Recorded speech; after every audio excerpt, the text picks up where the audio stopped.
Welcome back to the Michigan Football Network after another small hiatus, but it's May, so NFL, there's not a lot going on. Well, I guess I lied when I just said that because there's a lot going on right now. But it's June now, so I guess that's when some crazy stuff happens, and then we go into another lull for a little while here in the NFL. So with that, speaking of some big news going on around the league. Miles Garrett just got traded to the LA Rams. Pretty wild trade. The Cleveland Browns ended up getting Jared Verse, 27 first, a 28 2, and then a 29 third round pick.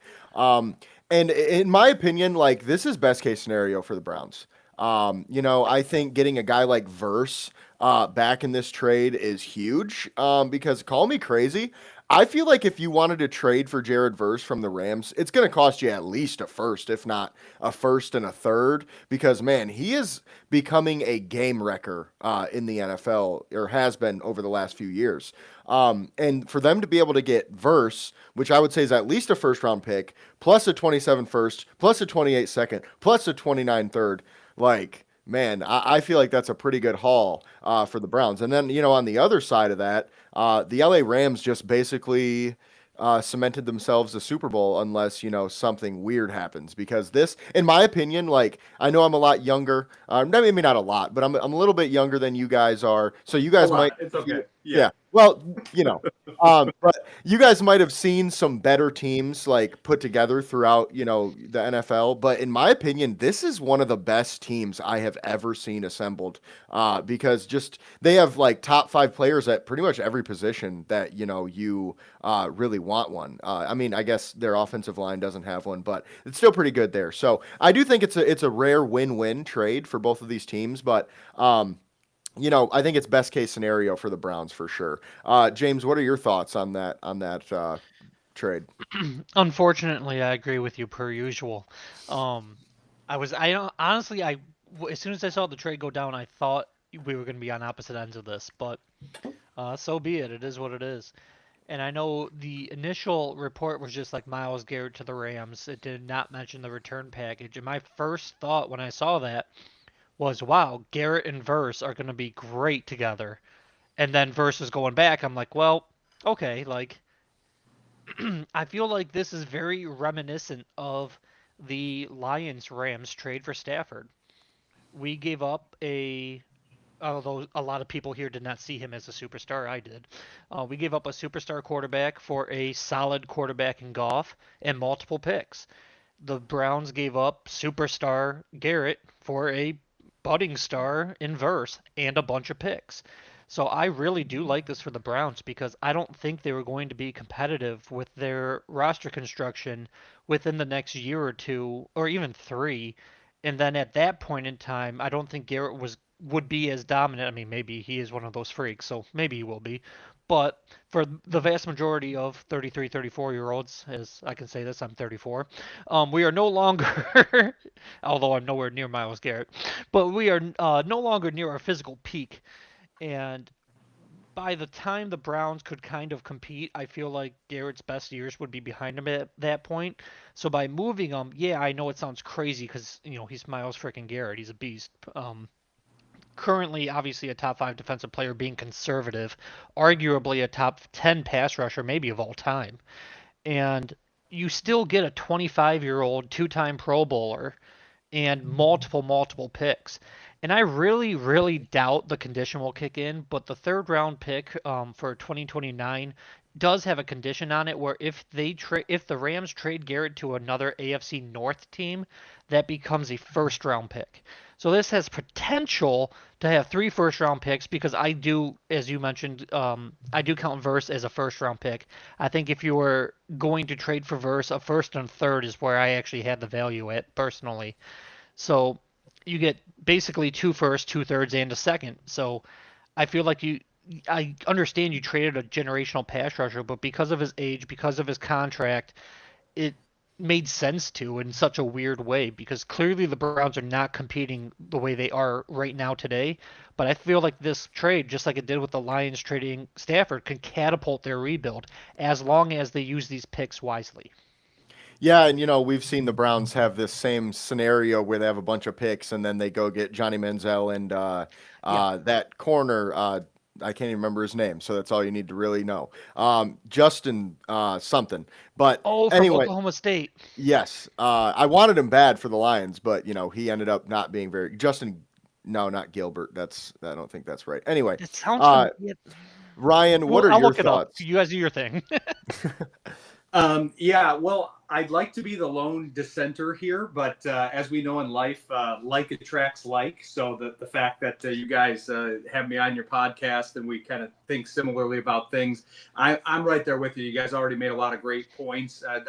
I'll layer a few more in, but yeah, I had a lot of people texting me. We seem to be in the minority from Oh, what I've yeah. seen as far as kind of the internet polling goes, and we all know how the internet polling goes in general, but the general consensus seems to be towards the other side. But I'm right there with you guys. James mentioned kind of the aligned timelines. We talked about that with when we were doing our draft episodes, that that I think people villainize this trade. I think this is a hard trade to villainize from the Cleveland perspective, this individual move. Now, if you have problems with the cap situation, you can call a man named Deshaun Watson if you'd like. But that's really the main issue with this is the Rams were in decent shape to take this contract on. I think with the way that the Browns structured the contract, it was clear they had intentions on moving them. And like you said, like you guys both said,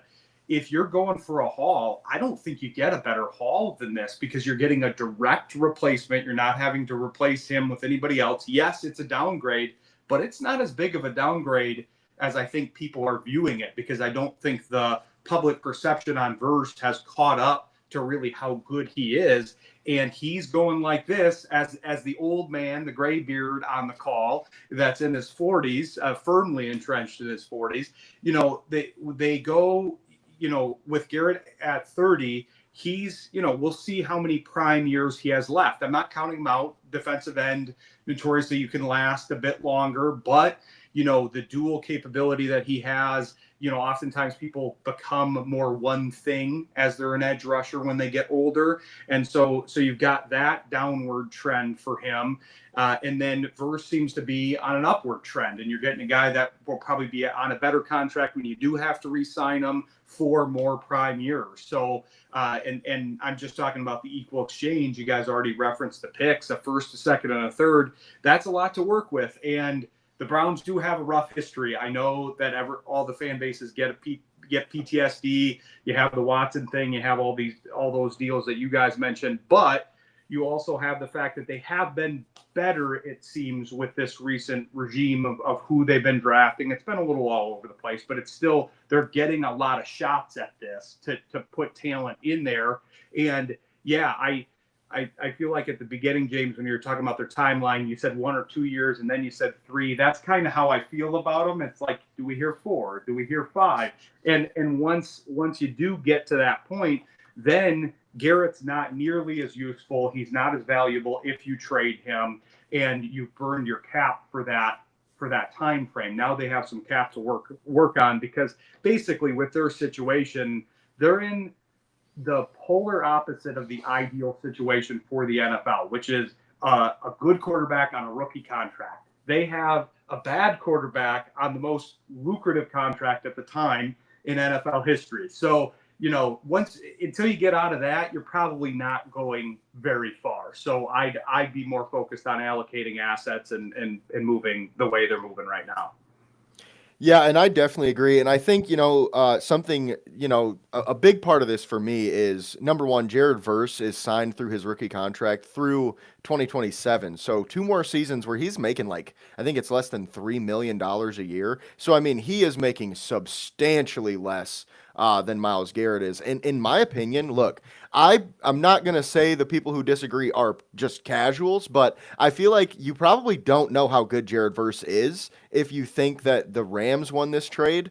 And I would also say you're assuming that the Rams win the Super Bowl, and you're also assuming that Myles Garrett's going to lead the league in sacks again, which obviously is possible, but I mean, we're also coming off a record-breaking season in sacks for Myles Garrett. So for the quote-unquote casual watcher, you're going, "Oh, he's the best player in football." You know what I mean? And I'm not saying he's not, but you know, the age and everything and the contract and like you mentioned the timeline. Yeah, I totally agree, and I'm glad we're all on the same page on this one. Because I do think it's kind of obvious, you know. I do too. And the one thing that I wanted to add about the part about the Rams side of things and Garrett moving there. I said this on the show last week. I don't want to go after anybody as far as like character wise or personality wise, but Myles Garrett's kind of an odd duck. He's kind of a different kind of cat. And him moving to a new locker room, I don't know how well that's going to go. So for the people, this is a Lions oriented show. There was a lot of people in the Lions fan base that were saying, "Oh, well, the Rams are willing to do this. Holmes isn't willing to do this," and all of that. And it's not a good fit for the Lions for a myriad of reasons, but also, you know, that's a different guy to add to your locker room. You had a guy that you knew fit in Jared Verse. You knew how well he fit in that locker room, and you had those other picks to grow and develop. I agree with you, Jace, on the statement of, hey, they've got a lot of talent and all of that. But man, they're a Stafford injury, back injury flaring up away from this going pretty wrong pretty quickly, I think, to a degree too. Like, I'm not disagreeing with anything you said, but if his age finally shows, he's closer to my age than your guys' age, and that blows my mind. And so the fact that he has held up well, I'm very happy as a Lions fan and a fan of his, but I don't know how long that's going to hold either. Yeah, and I mean all the Puka Nakua stuff too is a little scary. Yes. And you know, there's a lot of stuff I think that a lot of people overlook because they're just like the best pass rusher in football, just went to one of the best teams in football. You know, it's perfect. And it's like, yeah, I think it's a win-win. But yeah, I definitely think the Browns made out with that one. But James, you had something to say there? Of course, I cough as soon as you throw it to me. Sorry, guys. Yeah, I also wanted to point out, just for Browns fans, because I find it very strange that on X over the last 2 days, I've been trying to talk Browns fans off the ledge. As Ryan said, at least online, I would say we are easily in the minority for picking the Browns side. But they have Mason Graham, who's an awesome D tackle, to pair with Verse. They can learn to grow together and everything. And I forgot the linebacker from UCLA. He just won Defensive Rookie of the Year for the Browns. So they do have yeah. Thank you. So they do have some really good young building blocks on that defense. So I know they don't have their quarterback situation figured out and whatnot, but I hate to keep beating the dead horse with the timeline, but there is some nice things brewing as long as they continue to draft well. If, as you mentioned before, we waste these picks, and it is Justin Gilbert, I looked that up, 2014, 8th overall, from Oklahoma State. So we were both right. I just didn't know the name.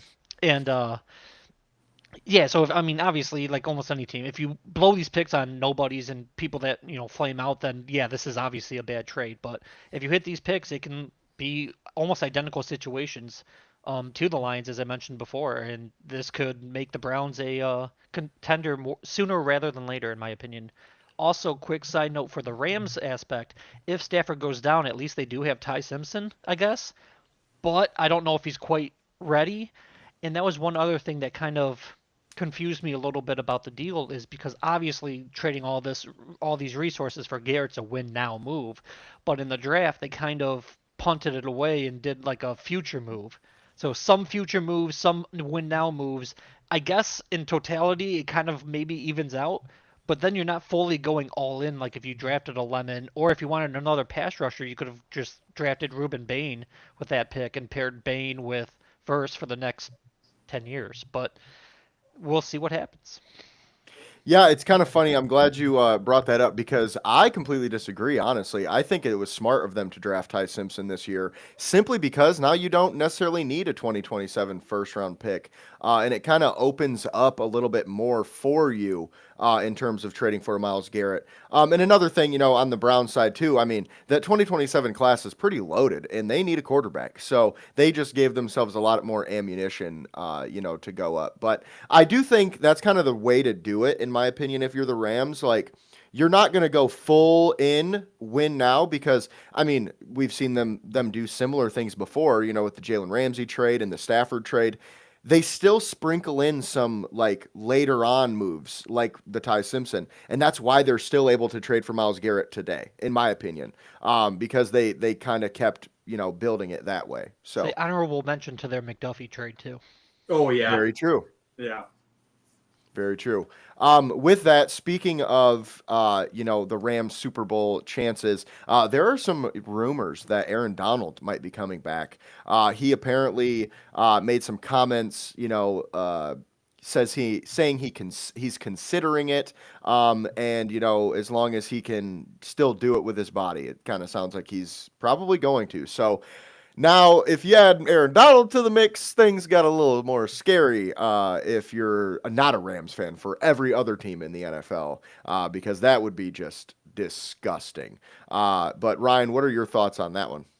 Yeah, I mean, I'm curious. He does seem like a guy that would be staying healthy in in his kind of quote unquote everyday life. I talk about this a lot on the radio that it's hard for guys to retire when they actually have something left in the tank. Like as soon as Tom Brady retired the first time, the very first thing I said was he's coming back. He's got too much in the tank to retire now. It sounds good at the time, and then you get bored. I've talked to a lot of these former players, and they all experience the same thing. You're trying to close up a career, which for all the rest of us is maybe 65. That's typically retirement age. For them, it's in their 30s, most of them, and so that's tough to go. Wait, I'm perfectly healthy now. I'm kind of bored. All my friends are doing other things. What am I going to do? I don't have the locker room anymore.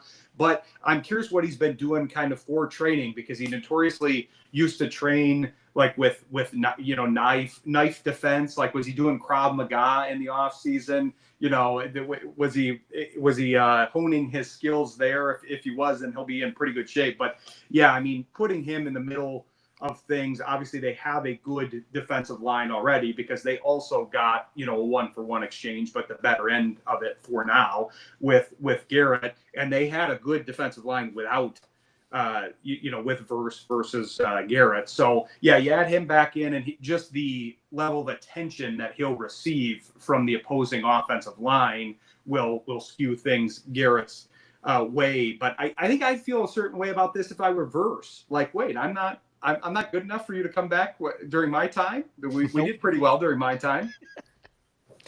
Yeah, and I definitely agree with you there. And it is kind of funny considering that, Verse being like, wait a minute, what? You could have played with me this whole time? That would have probably helped us win a Super Bowl maybe this year or last year because, obviously Stafford has been playing, insanely well. But, James, what are your thoughts? It confuses me a little bit just because I don't doubt he has something left in the tank. He left on good terms. He was still a good player, as Ryan mentioned, kind of like Brady. Although currently, at least, his last game played is the playoff game against the Lions, which we beat them. So that is his last official game played is a loss to us. So hopefully he doesn't come back for that reason, and also just to be a menace in the NFC. But at the same time, if he does come back, as I mentioned, I do think he has something in the tank. But a D line of him, even if he's a step back or whatever, he's still going to be damn good. But with him, Garrett, Frisk, and Young is still a dominant D line, so that would definitely put teams more than just on notice. So I hope it doesn't happen, just because obviously I want the Lions to win the NFC, but at the same time, I don't know how it would work financially, because when he retired, he still had years on his deal. So it's not like they can sign him to some like 1-year cheapo contract because he's already made his money. If he unretires, to my knowledge at least, what was his current contract just goes back on the books, and he was making a decent sum of money.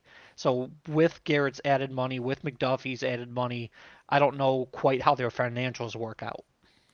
Yeah, and that's a good point. My assumption would be they would just be like, look, we'll convert it to a bonus and it'll be like $2 million against the cap.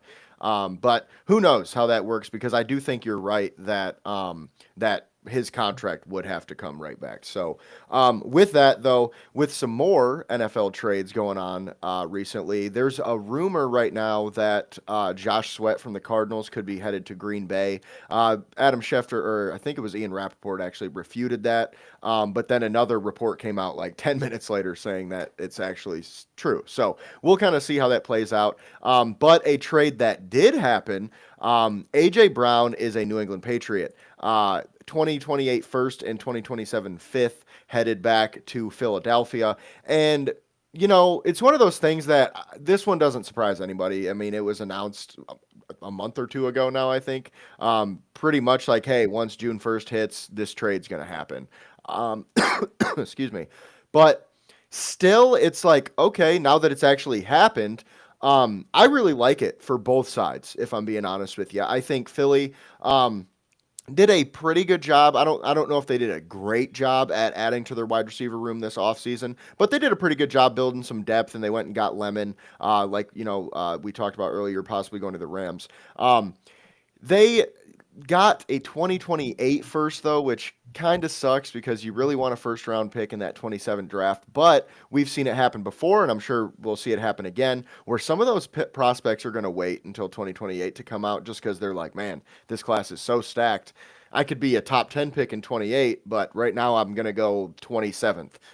So, you know, we could see a lot of different things happen, but I do like it for both sides. I don't think Philly necessarily, you go, oh, they're not really a contender anymore after this move. And then obviously New England, they just made it to the Super Bowl, and now they added a true wide receiver one who's back with Mike Vrabel, his head coach from Tennessee. So I like it for both sides. I think this is another win-win trade.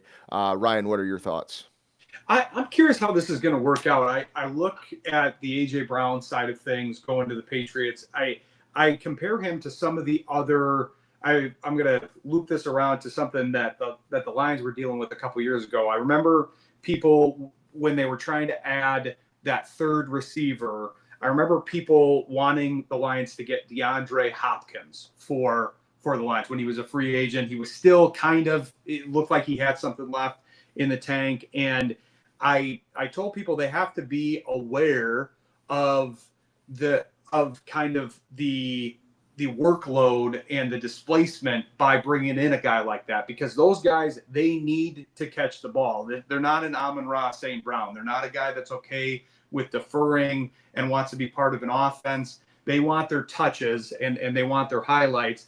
And to me, this strikes me more as kind of like a Stephon Diggs when he was initially traded. He had kind of a high value, and then his value has depleted because everywhere he's gone, it really hasn't worked out great.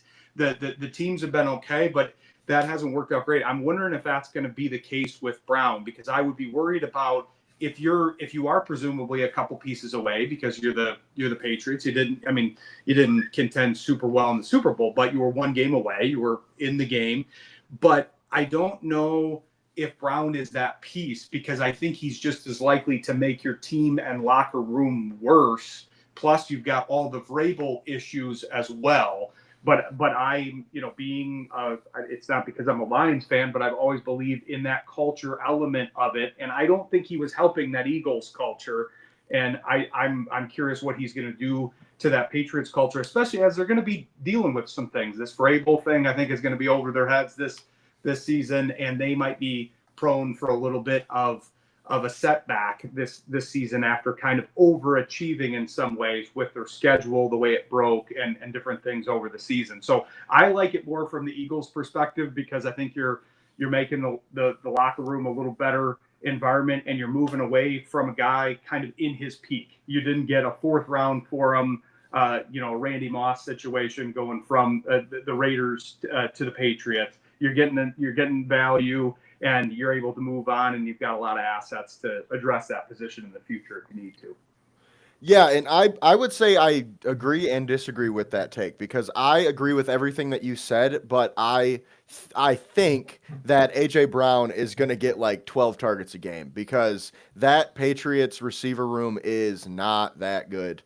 Obviously, they added Romeo Doubs in the offseason, but he's one of those, like, he's going to get like 5, maybe, 4 to 6 targets per game, in my opinion. He's not going to light it up, but he's going to be a lot of the intermediate stuff. But I see Drake May and A.J. Brown having a pretty good, connection over the next couple years. But that is a good point because, he is entering his twilight years, I guess you could say. And who knows how long that's even going to last. I mean, Stephon Diggs played really well for the Patriots, but, like you mentioned, his locker room stuff and his off-field stuff kind of could have gotten in the way a little bit there. So, but we'll see how that plays out. James, what are your thoughts here?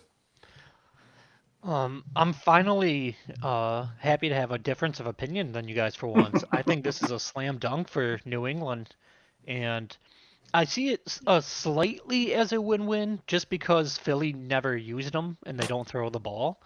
But I feel like the number one need other than protection for May was a weapon for him, and they got a first-round lineman with Lomu in the draft, and now they got AJ Brown to be a legitimate number one receiver. And as you mentioned, they added Dobbs to kind of be that complement guy. And I feel like they have done a terrific job, and I feel like there's potential for them to be right back in the Super Bowl representing the AFC. While I did think last year they over exceeded some expectations and whatnot, I feel like they made the necessary adjustments and got the playoff experience that can really kind of glue the team together. Yes, they are dealing with this variable thing. And as you mentioned, they were dealing with Stephon Diggs, I'll just say shenanigans. And while Brown's not exactly a Boy Scout, I don't think he's nearly as bad as Stephon Diggs personally. Granted, I never sat down and talked to these guys, but he seems less of a distraction. So it's still in terms of locker roomness, for lack of a better term, in my opinion, a net gain. And I think it's a huge net gain on the field. As Jace mentioned, I think this guy can get 12 targets a game, and I would not be shocked if he is a top 5 receiver this year in terms of receptions, yards, and touchdowns. They don't have another, I would say, like direct threat. Dobbs is okay, don't get me wrong. I'm not going to trash on him just because he was a Green Bay guy for a while. But I feel like the gap between their 1 and 2 is bigger than most teams' gap between their 1 and 2s. And I feel like it's going to be basically the A.J. Brown show. And I hate tipping my hand because I know I have a lot of coworkers that watch us. But I will be trying to get A.J. Brown in fantasy in every league I can because I do think he is going to be featured heavy. And when he is given the ball and given those opportunities, he's been less of a headache, to put it bluntly. He kind of was starting to go on the social media and complain when he wasn't getting the ball. And to be honest, I don't really blame him because some of those games he was only getting 4, maybe 5 targets a game, and he's too good for that, in my opinion. So obviously with Vrabel, granted he has his own thing going on, but as you mentioned before, joining back from Tennessee, some of his better years, I think it's a match made in heaven in terms of him going to the Patriots. Yeah, and I definitely see where you're coming from there, and it could definitely end up being an awesome move for New England. I mean, think about it like this. Nobody's saying, oh, the Patriots are definitely going to win the Super Bowl now. But I mean, AJ Brown might, and this might be crazy to say, but AJ Brown might have more of an impact for the Patriots next year than Myles Garrett does for the Rams. Just saying. I'm just going to put that out there. I can see that. Just because it's like if Garrett only has like 13 sacks and like, is out for a couple games and AJ Brown has 1,700 yards and 15 touchdowns, like, yeah, I think we could all agree AJ Brown was a little bit more impactful. But with that, speaking of wide receivers getting big deals in a way.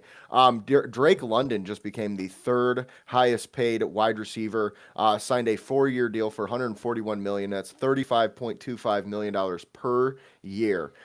Pretty big deal for Drake and the Falcons, but just makes me feel a lot better right now about the Lions signing their wide receivers. So, and speaking of, wide receiver deals, Odell Beckham Jr. is back in New York as well. They also signed Juju Smith-Schuster, which, with Malik Neighbors and everything going on with him, that doesn't make me feel great as a fantasy owner of Malik Neighbors because he did have, another surgery. But he also got into some legal trouble recently. Well, not really trouble. He had a traffic stop because apparently his car matched the description, and nothing really happened there. So a little bit different from another receiver that we saw have a knee injury and a jail issue. Rashee Rice is currently in jail for violating his probation. So kind of a fun time right now for wide receivers in some way. But James, what are your thoughts on those points? I do like London, despite what a lot of people that follow me on social media say, because I've been pretty critical of this deal. I understand it's not always the best players get the best deals, how one keeps jumping the other. Like when St. Brown got his extension, he was the highest paid in the league for a minute, and I love St. Brown, but he's not Chase, and stuff like that. So I understand why he is top three paid, but not a top three receiver. But when I was going through some stat sheets and deep diving, because a lot of people were saying to me that, because I do think he's overpaid. I'll start with that if I did not just come out and say that. That Jameson Williams, as you mentioned, another guy that makes us feel better about our contracts. Over the last 2 seasons, I want to take a bigger sample size. I know Drake London dealt with an injury and missed 5 games last year, but over the last 2 seasons, just looking at the targets, Drake London had 77 more targets than JMO, but only 72 more yards and 2 more touchdowns. Being the with 77 targets, I don't think that's that big of a gap, obviously. While I know London is more double teamed and whatnot, I don't think that his production matches the number that he got. I do think Atlanta's kind of going to regret this contract. And don't get me wrong, I'm not saying they should have let him go or anything like that. But I do think he's a little overpaid. And I think at some point in time, we are going to need to see some of these GMs stop with the pay scale upgrade, so to speak. And hopefully, how do I want to word it? I feel like he's like the top, not top 10, but like in the top 15 range, but he's getting paid number three. And I at some point in time, I think these contracts need to reflect where they currently are in the league and not just next man up. Yeah, unfortunately, I don't know if we'll ever get to that point just because that's just how it is. But I do disagree. I think Drake London's a little bit better than you're giving him credit for. But I mean, I'm not going to say he's top five. I mean, I do think he's probably 8 to 12 range, somewhere in there. And, with wide receivers specifically, you can shuffle them based on, preference and everything like that. But I do think London has been pretty good for the Falcons. And, good point. I do kind of agree that he's probably not third highest paid receiver good. But we also have to keep in mind that Jamar Chase and Justin Jefferson's deals are a couple years old now. So we'll kind of see how that goes. Obviously, Jackson Smith and Jigba recently also got a huge deal, which reflects his number one in all stats. So, but Ryan, what are your thoughts there? Yeah, it makes me think about the Lions, like you said, Jason, and the fact that I know that we're having all these discussions of adding, people wanted to add Garrett and want to add these big pieces, but I don't think people understand the financial value to what they're doing by extending these guys and extending them on the earlier side, because there's a couple near certainties in the NFL, and one of those near certainties is the fact that the cap is going to continue to go up. I don't think the amount of money that they're making and all of that stuff is going to go anywhere, and we're always going to have collective bargaining and all of those things, but there's still going to be a larger portion years down the road. So basically Holmes is saying, hey, I know this is going to go up. So if I sign my guy now before the next guy gets signed, then I don't have a new watermark to worry about closer to the future. If I can make it further out where the money is lower and say, yeah, by the time this guy is in the final year of this 4-year deal or what have you, the budget that I'm working with is going to be different, and I'm going to have my options there. And yeah, I mean, I think London's a good player. I do wonder, if he's going to be able to kind of secure that value for them, because they are kind of a middling team right now. So it's the idea of hopefully he should get better for them, but where they head, because they're a team that's kind of in a rough place in a division that's not exactly at its peak right now either. Yeah, and that's a good point too. That's another thing I think teams are going to start to take into account a little bit more is like, okay, similar to the Myles Garrett situation, where are we as a team? Does this guy really push the needle for us over the next few years? And I mean, obviously, there's always going to be putting asses in seats is number one priority, because that's how they get paid. But still, it's going to be like, okay, maybe we'll see a little bit more older guys getting moved, different, contract things and things like that. So it's something to keep an eye on. But as we move on, if you are looking for some new gear, or you're a LA Rams fan or a Cleveland Browns fan or a Patriots fan looking for the new jersey of your new favorite player on your team, check out Fanatics. The link is in the description. They have a lot of good stuff. They recently had a big jersey sale. I don't know if you guys grabbed anything off of that, but I spent, I want to say $70, and I got 4 jerseys and a couple shirts. So really good deal there. But check them out. Link is in the description. They've got a lot of good stuff on their website. And then speaking of, making moves and everything like that, you can make your own moves and be a GM on the Stick to the Model, on sticktothemodel.com. The link for that is also in the description, and you can use our code MFN2026 at checkout and save 10%. Now, with that, moving on to the highlight of the show here, the Lions conversation, because it's not a ton of real big news or anything like that, outside of one, like, big story, quote unquote. The Lions hired ex-Miami GM Chris Grier as a personnel executive, which, a lot of people are saying, oh, well, Ray Agnew recently was getting a lot of GM interviews and things like that. So there's a chance he moves on and Grier takes his spot. And I think it's similar to the John Dorsey situation, where, Dorsey was kind of on his way out. We picked him up to kind of be just an executive to help us out because he's been there, done that. I mean, he's been around the league. Same with Grier. And I think that's kind of what we're going to look for Grier. And I'm not saying it's impossible that he takes Agnew's spot, but I just feel right now, excuse me, right now we are looking at it and saying, okay, this guy is probably going to be a different, side of things. He's still going to work with all those guys, but I wouldn't be surprised either way. But I really like the pickup because, like I mentioned, he's been there, done that. He's a veteran guy. He's been in multiple front offices. He did a lot of good stuff in Miami. He did a decent amount of bad stuff too. Don't get me wrong. He wasn't perfect, and that's, what ends up getting you fired. But I do think he is good enough to have a front office job in the NFL. So I really like the pickup, and we'll kind of see how it plays out. But James, what do you think about this one? Reminds me of a Dan Campbell quote to Jared Goff. You're good enough for Detroit, Greer. I like the move as a whole, and I see a lot of people crapping on it online. I feel like it's just recency biased. As you mentioned, he's been with Miami's front office since 2000, and he's been their GM since 2016. And if you were a terrible GM, you don't last 9 years in the league. And yes, he did some bad things, and I'm not surprised he got fired. But he did some good things as well, and he's not coming here to be the GM. I saw a lot of Miami fans mentioning he can't draft or whatever. Guess what? We have Brad Holmes for that. Not a problem. And if Agnew does leave, I know you mentioned you don't think it's a direct, and it might not be, but if he does leave, he did interview with the Vikings. It's still just another voice in the front office, one in, one out, or for now both. So I mean, even better. But you don't be a part of an NFL franchise because he, as you mentioned, he wasn't in a few different ones, but he's been with Miami since 2000.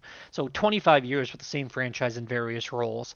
He was a Patriot scout a while back, and I feel like if you stick around that long, you have something to offer. And I'm not going to pretend like I know the guy, but I cannot completely, or I should say instantly dismiss him just because, he was a fired GM. There's a lot of people that excel in certain roles. I guess, for example, I'll switch over to coaching because I don't have an exact example for GM, but kind of like a Matt Patricia was a terrible head coach, obviously, but a great defensive coordinator, or Jim Schwartz. I mean, he was an elite defensive coordinator, but not the best head coach. So maybe if Grier just takes a slight step back, maybe he can become an absolute asset.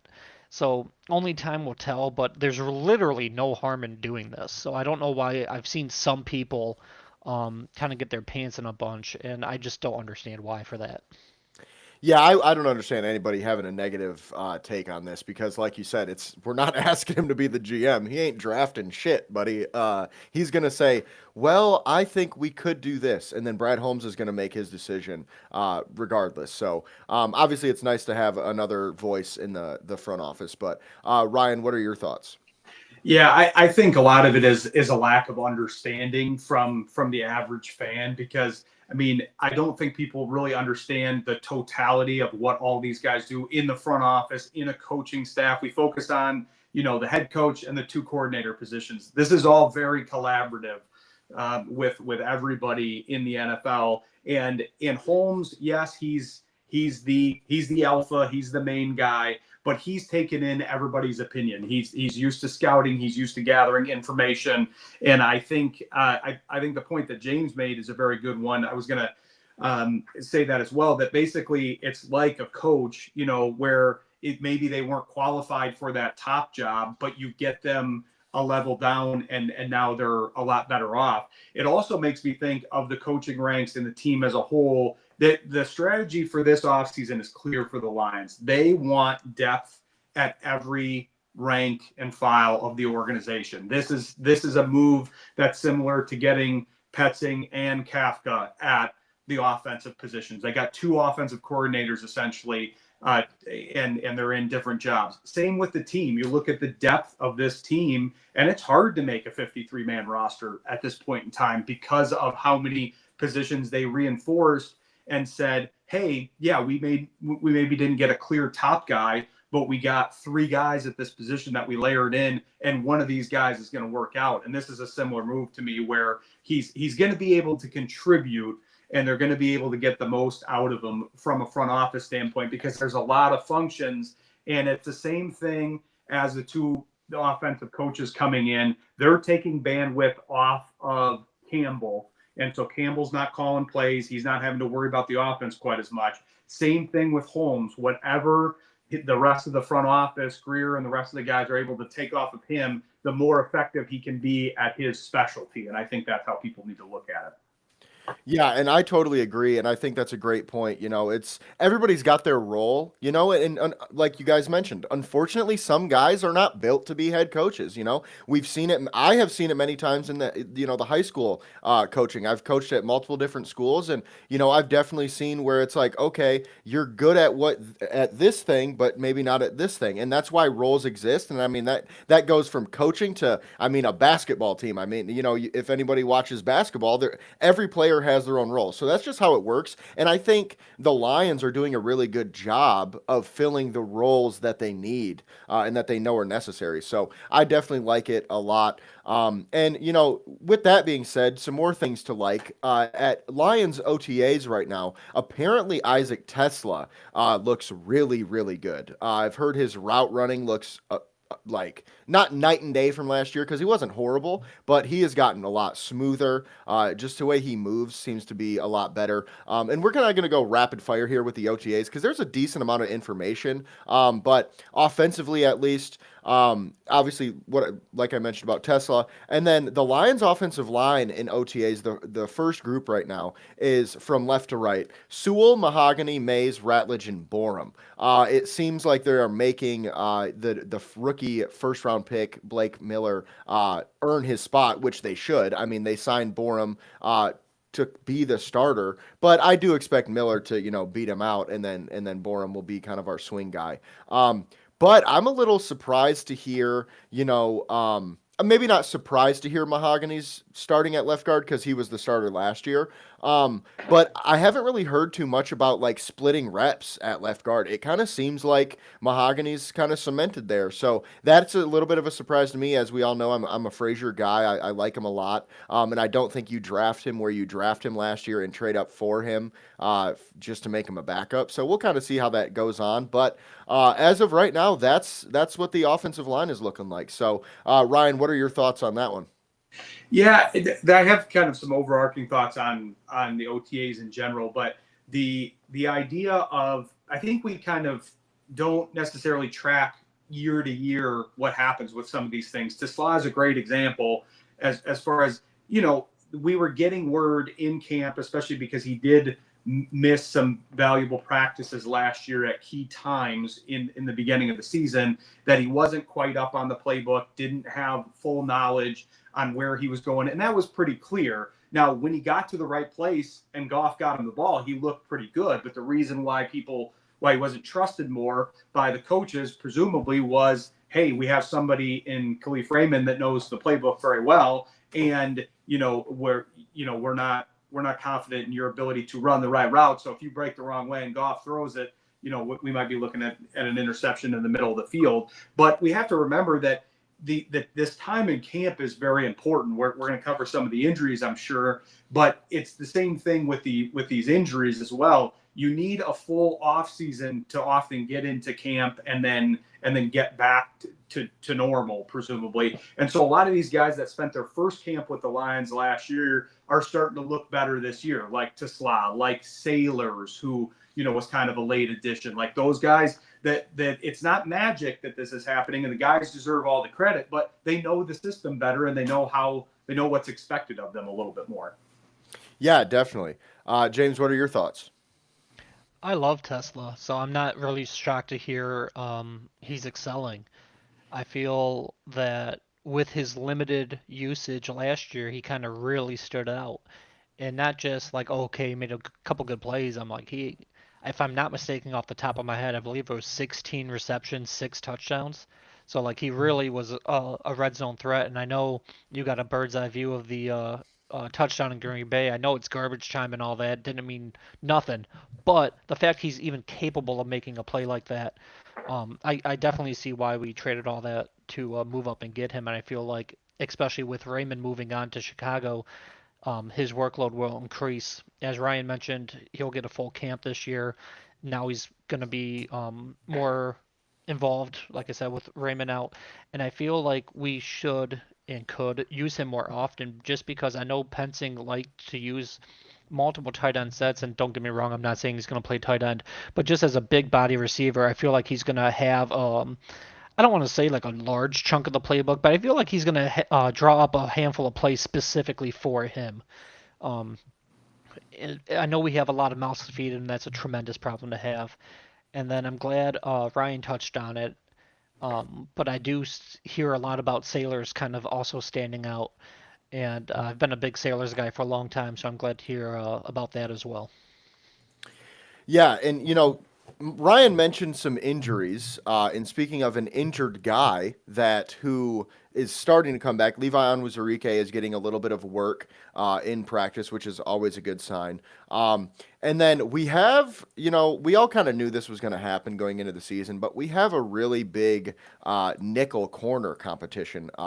It looks like right now Roger McCreary is kind of the starter, but Maddox, Abney are also getting a decent amount of the reps there. So we're going to see a decent amount of depth here for the Lions at the nickel spot. And I do think a lot of those guys can likely play outside as well. And then, speaking of corners, Terrion Arnold obviously is not, practicing currently. But that also means guys like Ennis Rakestraw get a little bit more reps. So it's going to be nice to kind of see how he can come back from his injury. And it's nice that we have such a deep DB room, because we kind of thought our DB room was that deep last year, and then we were proven wrong pretty quickly that it was not quite as deep as we thought. So, Ryan, what are your thoughts on that? Well, see, I'm going to be lost with the DBs because I always used to use Kindle Vildor as the watermark for everything. Where was he in the depth chart? If he was 6th or 7th, then you were in good shape. If he got up to be the number 2, then we weren't as good. And I mean, because a lot of people made the face that James made with him being up there. But that's always something I say about team building, because he wasn't there to be the number 2 corner. So once he got up to be the number 2 corner, it's like, he's doing this the best he can, guys. Like, and we all know that. But I think this year they are trying to account for what you're talking about, Jace, which is they keep getting bodies in there, but they keep getting bodies hurt. And we already know that basically, the top 4 guys all have some sort of concern right now. Reed's coming off of an injury, not as major as the other ones, but then you've got Arnold with an kind of uncertain situation.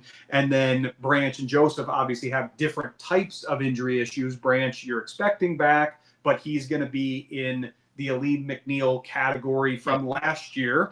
And we got to keep that in mind, that he's going to come back. He's going to be a value add, but he's not going to look like Brian Branch from pre-injury. He's going to probably need a camp, like I was saying. But yeah, I think if we look at who they brought in the last couple of years and who they've identified, Amik Robertson, I know he was up and down, but he was a good player for them.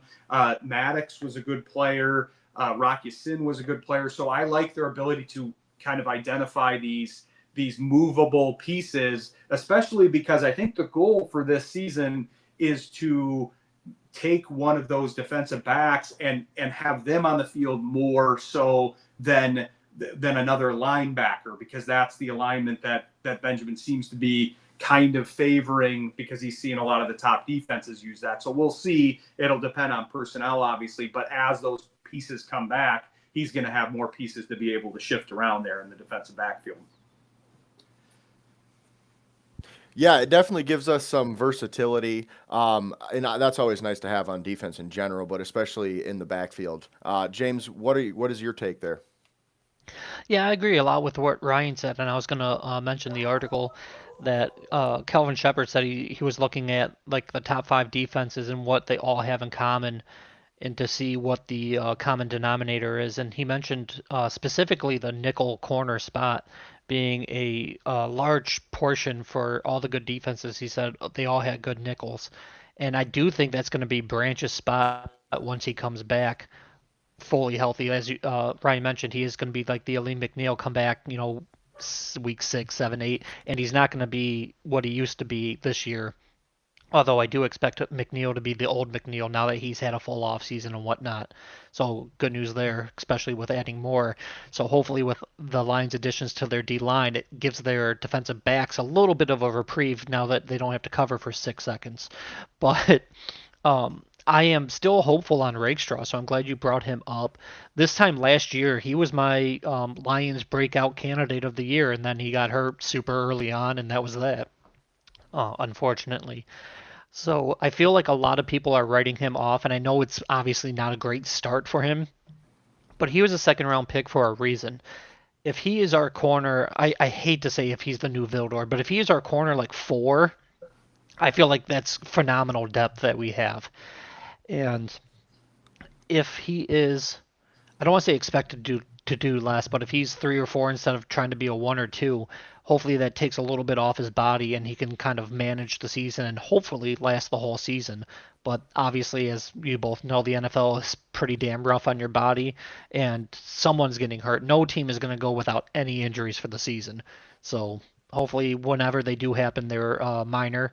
And if it wasn't for the catastrophic amount of injuries that we've had the past few years, I feel like we would be right back, maybe not the exact 15-2, but how much higher up than we were, even 9-8 last year, after all those injuries, after losing Branch and Kirby and Arnold for a significant amount of time. Yeah, and I mean, speaking of Branch and Kirby's injuries, they're still not participating, obviously, and they likely won't for a little while, especially Branch. We'll kind of see about Joseph, but right now it looks like Chuck Clark and Christian Izien are starting at safety. So obviously those 2 guys got picked up in free agency, and then right now they're starters. So Chuck Clark, I'm a little bit more hesitant on as a true starter, but Izien, I'm totally fine with there. We kind of expected that. And then, excuse me.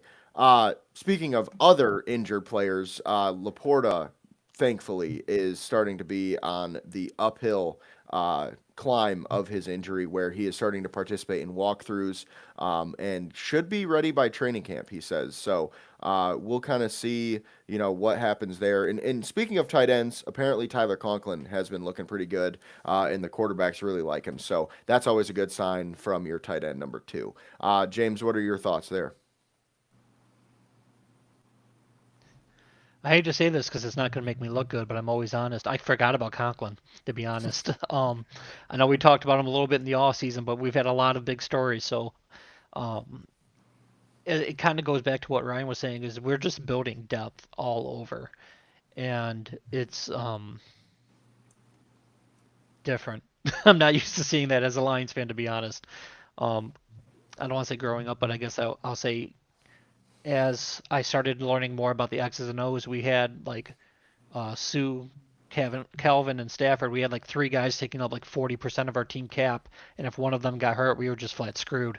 And now we have a bunch of depth all over. And when someone goes down, someone is filling in nicely, as you mentioned with Izen. Like he started a handful of games for Tampa last year, and he's, if everyone's healthy, our safety 3 or 4. So it's really nice to see. And in terms of him looking nice and or going back to um, tight end, holy crap, Conklin. Conklin. Thank you. Just mentioned too many names, and they all got clustered. In terms of I him guess looking it's nice, easy to forget about him for you. yeah, yeah, the other tight end. As long as Laporte is good. No, Conklin is a very nice number 2.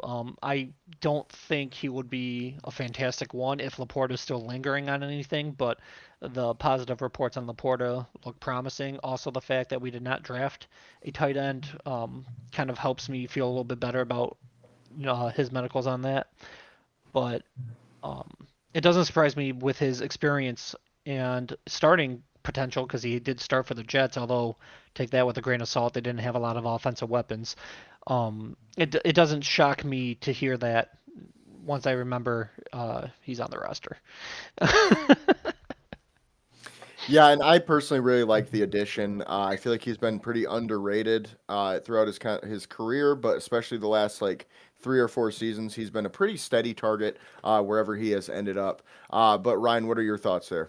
Well, I'll balance out James in this sense because I think on the show we might lead the league in Tyler Conklin coverage because Shane coached him and was part of locker rooms with him, and then we had a guest on that was doing a lot of Conklin related coverage, and I remember saying at the end of the segment, I think we're leading the Detroit market in Tyler Conklin coverage here. But no, I like it. Like James said, as far as the depth goes, I do think that tight end was a sneaky position that they did need to add some folks, and we'll see what happens with Kitzelman. Obviously, he came in as a UDFA, so we'll see if he's able to be a value add and provide something. But I like the fact that they've got him in the mix as potentially the TE4 practice squad guy, and Conklin. Although, yeah, I don't think anybody's celebrating the fact that he'd be the number one. I think he'd be a very solid number one to especially pair with Brock Wright, who's always been a bit confusing for me. I feel like we're always a little bit off on Brock Wright. It's like he was undervalued, and then they had to fight with the 49ers for him, and then he seemed a little overvalued at times, but he's still a good part of the TE room as long as he stays healthy. But having depth, having multiple bodies, especially with Petzing's history, I know he's de-emphasized that and said, hey, we're going to go off of personnel and not necessarily force however many tight ends out there. But I do think the depth is important. And to your point, Jace, he's been very solid. And I think just solidly doing your job doesn't always get noticed, especially because the most recent year or so wasn't his greatest. But I know he was fighting an injury too. So we've got to take that into account. Yeah, definitely. And speaking of, depth and everything like that, the Lions rookie 4th-round linebacker, Jimmy Rolder, is getting some mic reps in OTAs, which is kind of, interesting considering that's obviously Jack Campbell's spot. However, I really like it because I think obviously he'll play more Will. But right now, Rolder is our 4th linebacker. Like, we have Rodrigo, we have Barnes, we have Campbell. So he's going to have to be able to spell everybody when they need to because he's our main guy coming off the bench, I guess you could say. So I really like that they're kind of getting him those reps, and I just think it makes sense. And then, speaking of getting reps, it sounds like Dortch is going to likely be the punt returner because he is getting most of the reps. And sounds like they really like what they see. So I saw Dave Phipp made some comments about Khalif Raymond, how, when he came here, he wasn't really that known for returning, but when he left, he was probably the best returner in the league. So they're hoping something like that will happen with Dortch. Obviously, that would be great, but we'll have to wait and see. Ryan, what are your thoughts there? Yeah, on the linebacker side of things, that's one of the more intriguing positions on the team to me as a whole, because you've got Rodrigo coming back. You've got where is Barnes actually going to factor in, and where is he going to be on the field? How many reps is he going to take? You've added Rolder. You've added some folks in free agency. You've got Hunter in the mix, who I know we're all kind of high on. Where does he end up making the team? Does he make the practice squad? Does he become a depth guy that works his way up through special teams? But just not knowing exactly how they're going to use all the guys quite yet and what the formations are going to be, that's intriguing to me. But I'm glad he's getting reps, because like you said, Jace, on the Terrion Arnold thing and other positions, to me, these are valuable reps for the guys that haven't had them. I don't necessarily think Campbell needs all the reps. He probably knows the system quite well by now, given the contract that he signed. So he's probably good.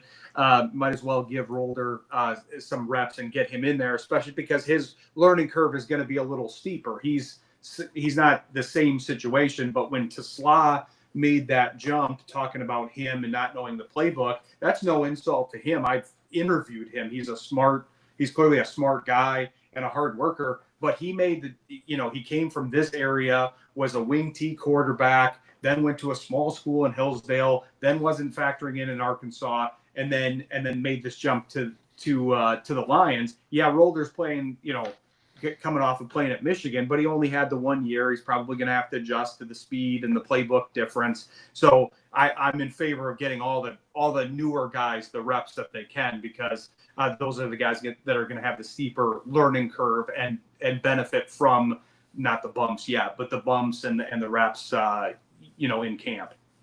Yeah, I definitely agree there. Get the guys as many reps as you can, especially early on in camp, because I'm assuming like Campbell will get like a majority of the reps as the season gets closer. But get as many guys in there as you can, learn as much as they can while they can. But with that, James, what are your thoughts?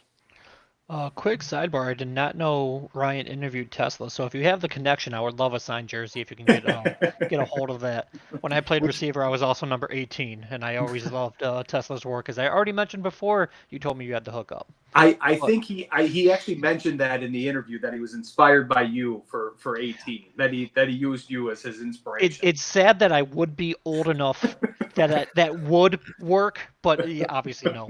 Well, a funny sidebar about Tesla, I actually was able to coach against his dad last year, which was kind of an odd situation. I didn't even know going into the game, and then after the game, a bunch of the kids were talking about it, I guess. So I was like, oh wow, that's pretty wild. But yeah. Small world. Yeah, it is. And also, decent segue, small world. Ryan brought up one of the main points I was going to talk about with the linebacker group is I would not sleep on Hunter. And I don't think he's being talked about enough. And to be fair, I mean, I haven't heard too much about him, but he had such an elite athletic profile and production. And I feel like these are the times and these are the reps, as Ryan was kind of saying, that would be critical to him in his development. And I feel like the average Joe fan is, I hate to say it this way, but not aware of him being on the roster. I guess he's their Ty Conklin, but self dig. But I like our linebackers a lot more than most. With Hunter, as you mentioned, Rodrigo, Barnes, obviously Campbell continues to improve year after year. I think he's going to improve even more now that he's going to be the true Mike. I feel like he's been playing out of position to accommodate Anzalone. Not saying that was a negative, because it was nice to have both of them, of course. And I feel like in terms of Rolder, sooner rather than later, I do think he will surpass Rodriguez for linebacker 3. However, as we mentioned in the prior segment, with us running so much nickel, we normally have like a 4-2 base. I don't know if linebacker 3 is even a starter technically. So I do think he's going to rise up decently fast, but I do think he's got a high floor, low ceiling. So I'm curious on where he will shake out when the dust settles.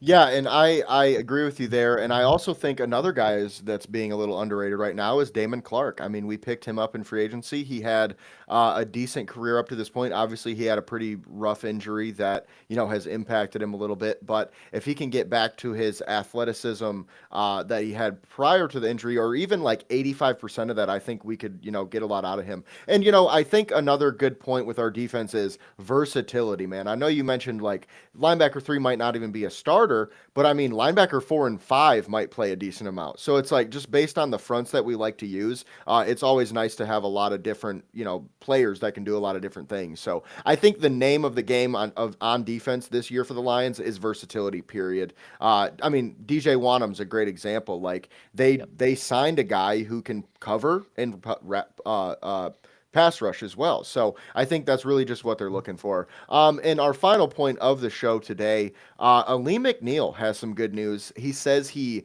feels like, his exact quote is, "I'm me again." It sounds like he feels like himself, like he's back to 100%, which obviously he wasn't last year. So that's going to be a big impact for us. I mean, we talk about the Rams, possibly getting Aaron Donald back, and I'm not going to say McNeil is prime Aaron Donald, but I mean, he was wreaking some havoc last year. So the Lions being able to get a guy like that back to 100% and actually playing to his peak is huge, I think, for the defensive line. So, James, what are your thoughts there?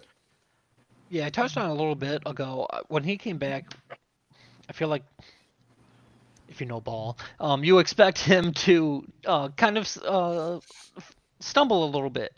He had no training camp and whatnot. I know we touched on that earlier, but now he's back. He's had his feet wet. He's got to trust. I know I mentioned in previous podcasts the trust that you have to have on your leg to do a cut, to do a juke, to get that bend. And also, as you mentioned, with the versatility, since for whatever reason he sometimes lines up at defensive end. So I do hope that experiment stops, but it is what it is. Maybe now that he's 100%, or at least as close to it as he can be, he can do that maybe a little bit more efficiently. But I do feel like people forget how good he was, and I'm not going to even say the name Aaron Donald with him in the same sentence, no offense to him. But he was, I do believe, prior to his injury, top 5 in pressure rate for a D tackle spot. So with Moore, our new second round pick, with Wynham from Carolina, with obviously Hutch, and now that we can pressure a little bit more from the middle, add in Talik Williams year 2, hopefully obviously takes a step up. I'm not assuming he's going to peak as a rookie.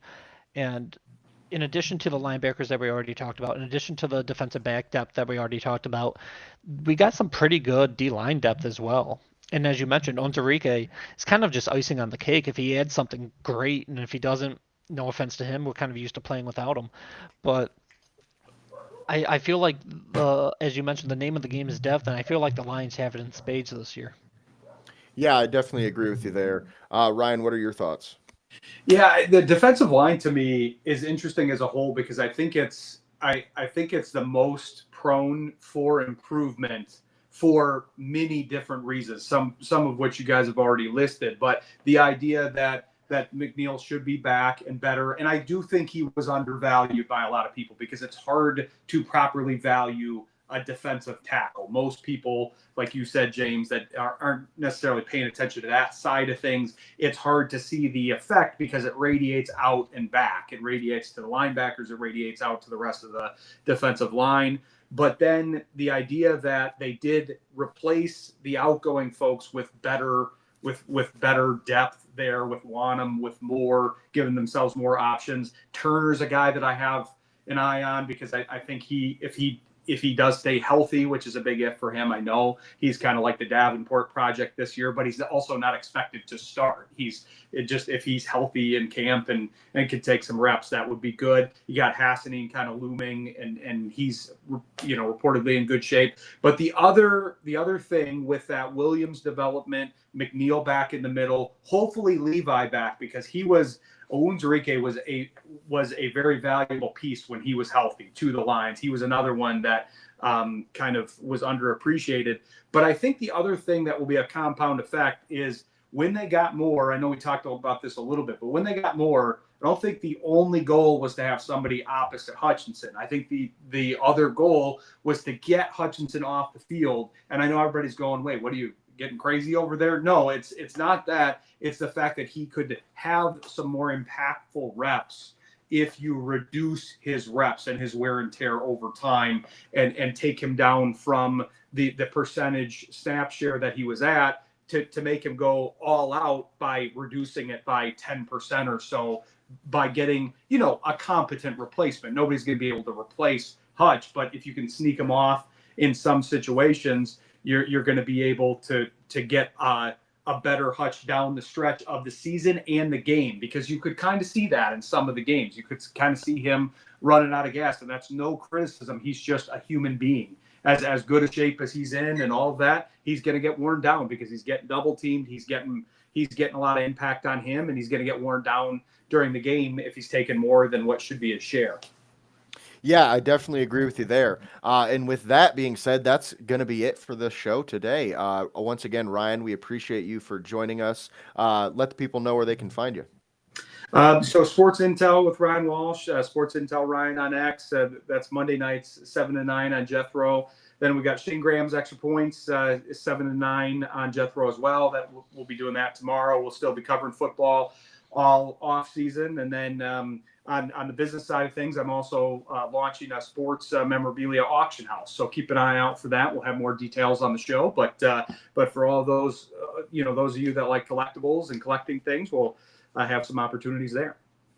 That's sweet. I'll have to check it out. I definitely am that type of person. So with that being said, as always, we appreciate you guys for joining us. It's going to be a little bit different this month because I'm going on an extended vacation, so we won't be back with the show until probably the last week of June. We'll have to see, unless something crazy happens like we trade for Max Crosby, which is not going to happen. But if that were to happen, then I'll do a show from the woods. But until that, we're going to take a short hiatus. So usually this will be the point where I say see you next week, but it won't be next week. With that, though, you can find me at JSoSweet. You can find James at Gullett_James, and both of us at MIFB Network and MichiganFootballNetwork.com. Once again, we appreciate you guys for watching, and we will see you